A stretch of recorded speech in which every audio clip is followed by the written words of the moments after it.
Olá, estamos agora na 17ª aula do estudo aprofundado do Apocalipse.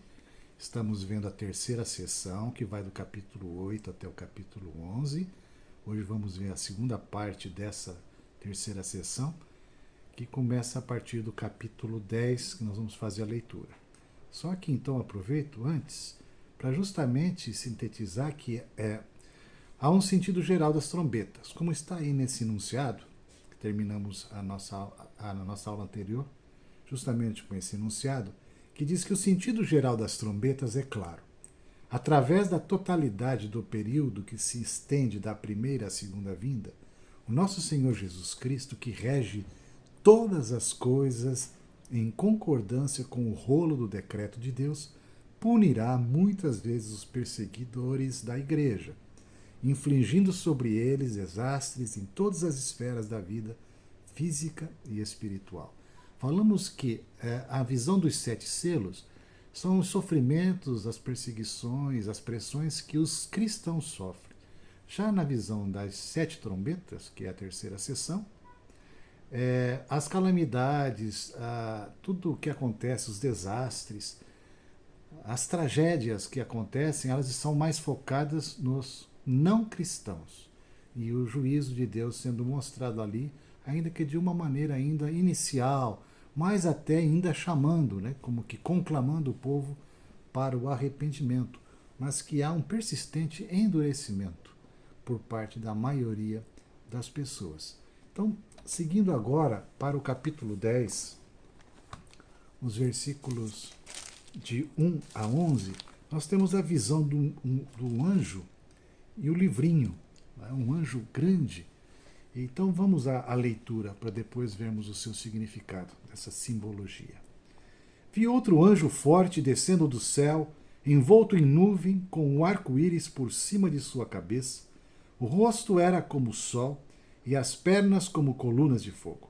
E tinha na mão um livrinho aberto. Pôs o pé direito sobre o mar e o esquerdo sobre a terra. E bradou em grande voz, como ruge um leão, e quando bradou, desferiram os 7 trovões em suas próprias vozes. Logo que falaram os 7 trovões, eu ia escrever, mas ouvi uma voz do céu dizendo: guarda em segredo as coisas que os 7 trovões falaram e não as escrevas.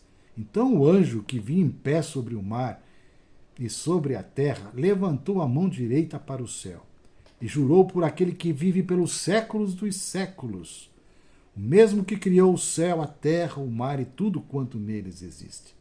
Já não haverá demora. Mas nos dias da voz do 7º anjo, quando ele estiver para tocar a trombeta, cumprir-se-á então o mistério de Deus, segundo ele anunciou aos seus servos, os profetas.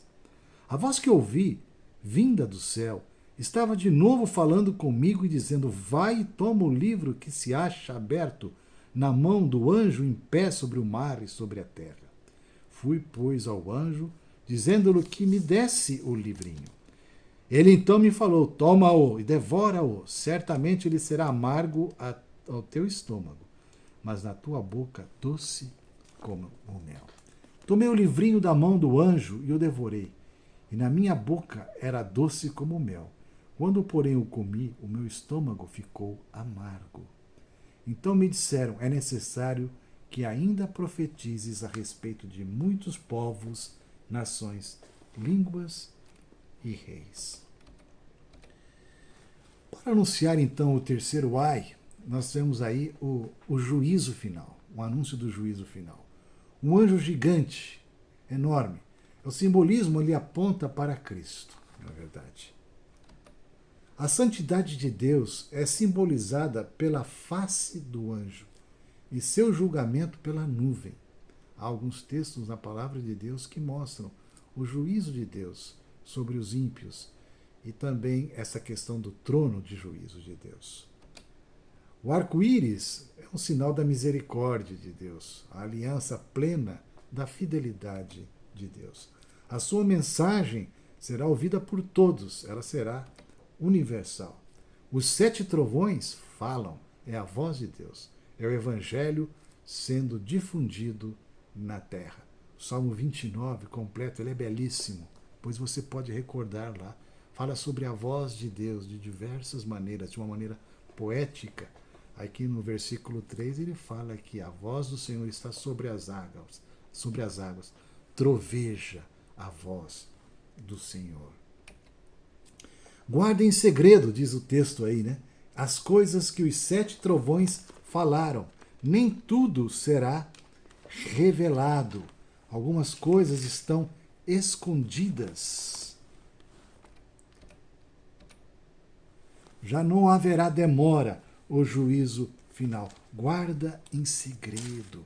Algumas coisas ainda não foram reveladas. Lá em Deuteronômio, no capítulo 29, versículo 29, há essa menção. As coisas encobertas pertencem ao Senhor, nosso Deus.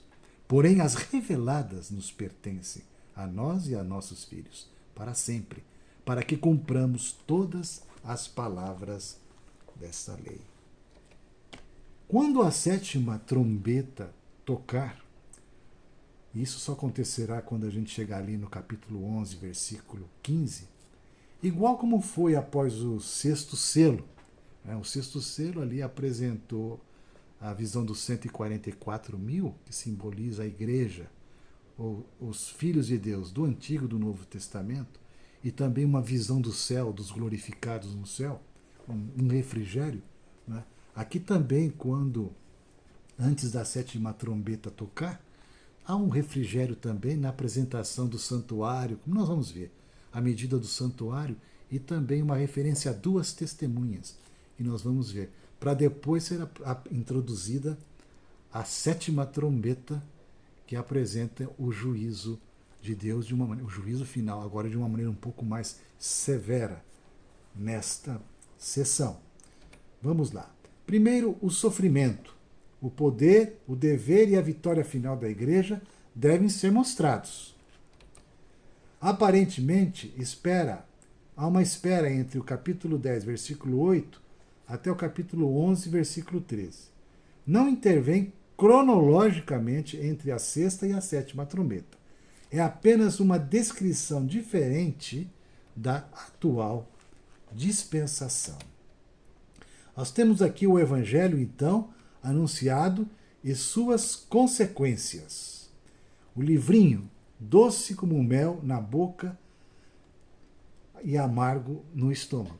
É uma figura da palavra de Deus e é uma referência ao Evangelho de Deus. Alguns textos do Antigo Testamento referindo-se à palavra de Deus de uma maneira muito parecida com o que está aqui descrito em Apocalipse. Lá no capítulo 15 de Jeremias, no versículo 16, a título de exemplo, diz assim: achadas as tuas palavras, logo as comi. As tuas palavras me foram gozo e alegria para o coração, pois pelo teu nome sou chamado, ó Senhor, Deus dos exércitos. Então o Evangelho, a palavra de Deus, para nós cristãos, ela é o nosso deleite, é o nosso prazer. É nela que somos alimentados, fortalecidos. O Evangelho traz para nós a esperança em relação ao porvir. Mas, por outro lado, a palavra de Deus, quando nós a tomamos e nós assumimos o Evangelho na nossa vida, ele se torna, aquilo que é doce, se torna amargo, no sentido de que certamente não somos compreendidos por grande parte das pessoas, somos mal interpretados, somos até perseguidos por causa do Evangelho. Então o Evangelho é anunciado, mas também tem as suas consequências. Né? Temos aí então, no capítulo 11, os versículos 1 e 2, a medição do santuário. É como eu disse, antes da 7ª trombeta, há um refrigério, como lá antes do 7º selo. Né? O 6º selo lá, volto a repetir, a visão dos 144.000 e a visão do céu dos glorificados. Aqui nós temos o santuário de Deus e também as 2 testemunhas antes da 7ª trombeta, que é também uma figura do juízo. Vamos lá. Então nós temos aqui a medição do santuário de Deus, que diz assim, capítulo 11, versículos 1 e 2. Foi-me dado um caniço semelhante a uma vara, e também me foi dito, dispõe-te, mede o santuário de Deus, o seu altar e os que e os que naquele adoram. Mas deixa de parte o átrio exterior do santuário, não o meças, porque foi ele dado aos gentios. Estes, por 42 meses, calcarão aos pés a cidade santa. O santuário, nesse enunciado, esclarece, simboliza a igreja verdadeira. São medidos todos os verdadeiros filhos de Deus que o adoram em espírito e em verdade. São protegidos enquanto os juízos são infligidos sobre o mundo iníquo e perseguidor. Essa proteção divina, contudo, não se estende ao chamado átrio exterior, a parte de fora do santuário. Isto é, àqueles membros nominais, os quais não são crentes verdadeiros, de fato que tiveram uma experiência com Cristo, de um novo nascimento, apenas cristãos chamados nominais. Esta é uma possibilidade desta visão aqui. Temos agora as duas testemunhas, que aparecem então a partir do versículo 3 do capítulo 11 e vai até o versículo 14, antes da sétima trombeta. Vamos lá. Darei às minhas duas testemunhas que profetizem por 1260 dias, vestidas de pano de saco. São estas as duas oliveiras e os dois candeeiros que se acham em pé diante do Senhor da terra.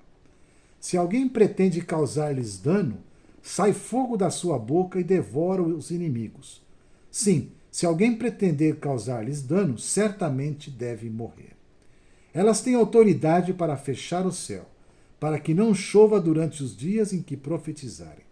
Têm autoridade também sobre as águas, para convertê-las em sangue, bem como para ferir a terra com toda a sorte de flagelos, tantas vezes quantas quiserem. Quando tiverem então concluído o testemunho que devem dar, a besta que surge do abismo pelejará contra elas e as vencerá e matará. O seu cadáver ficará estirado na praça da grande cidade, que espiritualmente se chama Sodoma e Egito, onde também o seu Senhor foi crucificado. Então muitos dentre os povos, tribos, línguas e nações contemplam os cadáveres das duas testemunhas por 3 dias e meio e não permitem que esses cadáveres sejam sepultados.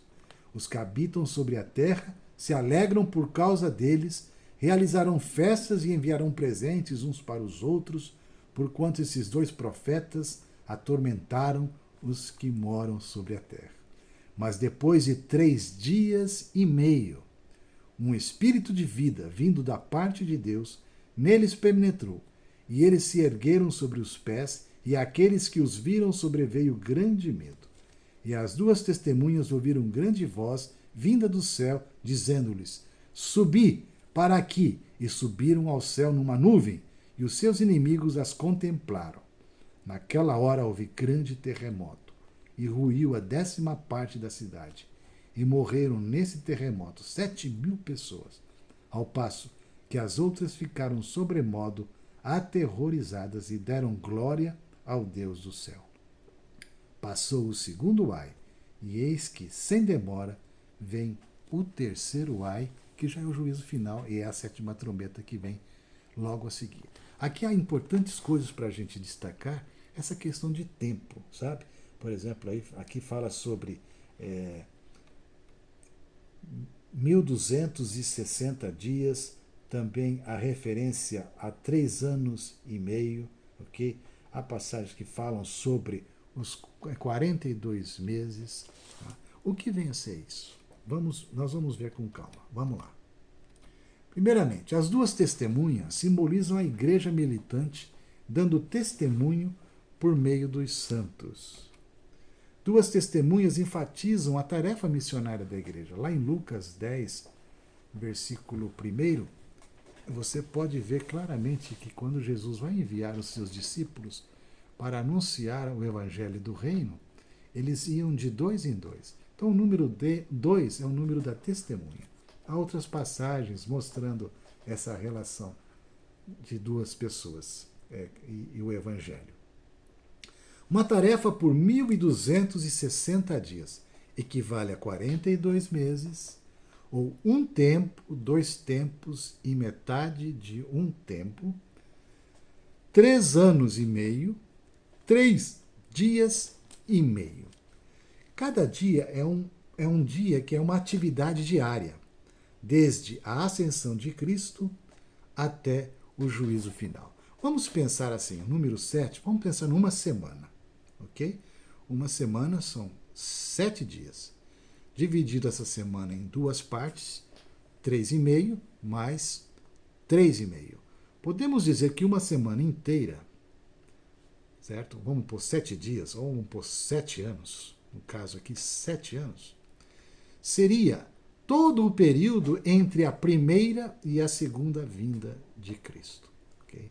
Podemos dizer que existe um longo período da primeira metade da semana, certo? Vamos colocar então 1.260 dias, alguma coisa grande, ou 42 meses, né? Onde o Evangelho, nesse período entre a primeira e a segunda vinda de Cristo, está sendo introduzido. E à medida que esse Evangelho vai sendo anunciado, vamos nos aproximando mais do tempo do fim. Interessante que quando você vê então o tempo aqui de 3 anos e meio passar para 3 dias e meio, mostra um período de tempo abreviado, certo? A segunda metade desta semana vai ter um momento em que ela vai ser abreviada por causa que é um período de muito sofrimento e que os cristãos estarão passando nessa terra, que vai anteceder um pouco antes a vinda do Senhor. É a grande tribulação, o período da grande tribulação, nesses 3 dias e meio. Então vai ser por um breve tempo, podemos dizer assim, ok? Nós podemos ver essa linguagem muito clara lá em Mateus 24, tá? Eu vou mostrar para vocês. Aqui, por exemplo, fala assim, no capítulo 24, versículo 14.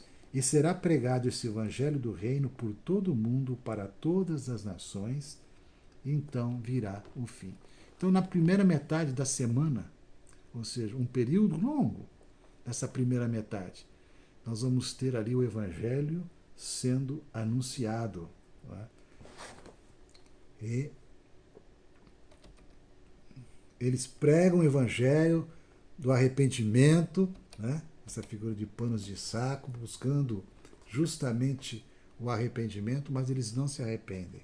E há um texto, deixa eu falar para vocês, desses 3 dias e meio, que é um breve tempo por causa do sofrimento que antecede a vinda do Senhor, Mateus 24, 22. Tá? Diz assim, não tivessem aqueles dias sido abreviados, ninguém seria salvo, mas por causa dos escolhidos, tais dias serão abreviados. Então, os cristãos que estarão vivendo aquele período que antecede a vinda iminente do Senhor, então estarão sofrendo ali, mas é por pouco tempo, porque o Senhor vem já para recolher os seus. Essas 2 testemunhas são 2 oliveiras e 2 candelabros. O azeite posto no candelabro tem a função de difundir a luz em meio às trevas. Então, é o testemunho do Senhor, é a propagação do Evangelho. Né? Mas é claro que a mensagem vai ser rejeitada, haverá sofrimento, a igreja é perseguida. Né? Da igreja sai fogo da boca, como Jeremias, como está aí no Jeremias 5,14.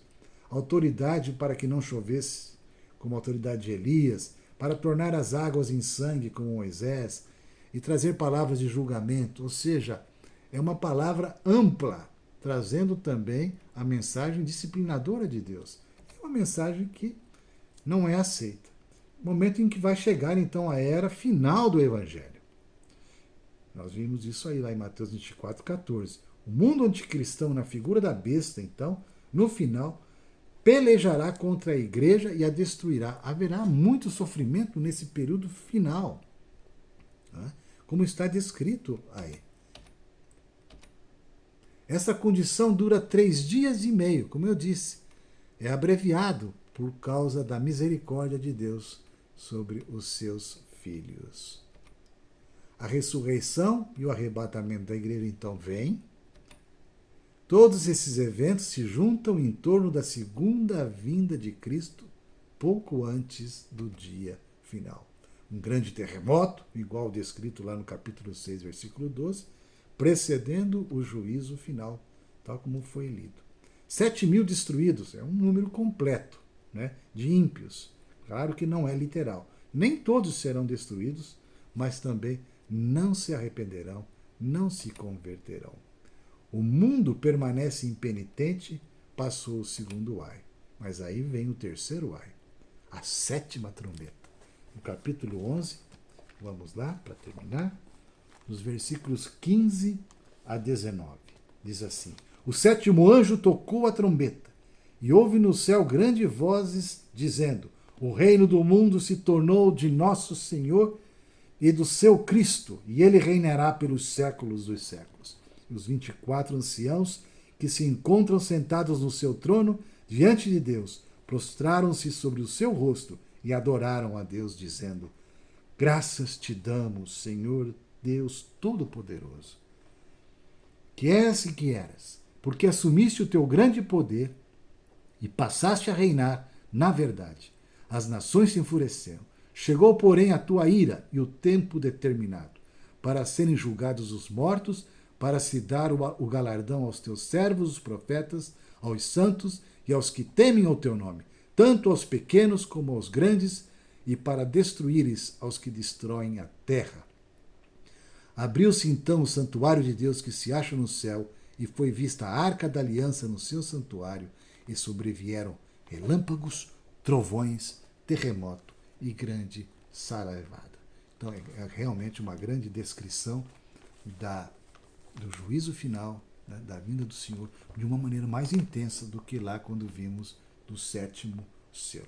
O juízo final, então, com a sétima trombeta, é introduzido, não é descrito, como lá nos 7 selos. Os anjos cantam, reina o Senhor. A igreja adora. Lá em Daniel, no capítulo 7, versículo 14, diz assim: Foi-lhe dado domínio, e a glória, e o reino, para que os povos, nações e homens de todas as línguas o servissem.